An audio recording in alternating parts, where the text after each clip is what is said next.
So ఈరోజు చాలా సంతోషంగా ఉంది. విన్నింగ్ టీంలో మళ్ళీ ఇంకొక కార్ రావడం జరిగింది. సో ప్రతి ఒక్కరి డ్రీమ్ అనేది ఉంటుంది కార్ తీసుకోవాలనేది. కానీ బయట మార్కెట్లో మనం చేస్తున్న పనిలో కార్ తీసుకోవాలంటే అది కూడా ఒక మెయింటెనెన్స్ అవుతుంది. కానీ మనం వెస్టేజ్లో వచ్చి కరెక్ట్గా 1 ఇయర్ మీరు కష్టపడితే ఇలాంటి కార్లు తీసుకోవచ్చు. సో జ్యోతి మేడం రీసెంట్గా 1 ఇయర్ ముందు బిజినెస్ స్టార్ట్ చేశారు. సో ఈరోజు కియా కార్ తీసుకున్నారు. తర్వాత వాళ్ళ టీంలో కూడా కార్లు బుక్ చేయడం జరిగింది. సో ఈ కార్ ఎక్కడికి వచ్చిందో తెలుసా? సో బయట మనం టీవీలో చూస్తుంటాం, మీ పేస్ట్ లో ఉప్పు ఉంది, మీ పేస్ట్ లో ఉప్పు ఉందా, మీ పేస్ట్ లో బొగ్గు ఉందా అంటారు. వేసాను.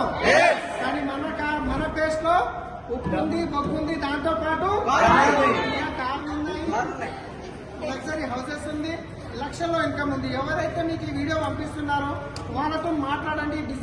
మీకు బిజినెస్ లో హెల్ప్ చేయడానికి రైట్ పర్సన్. మీరు గిట్ట కార్ తీసుకోవచ్చు, లక్షల్లో ఇన్కమ్ తీసుకోవచ్చు. Thank you.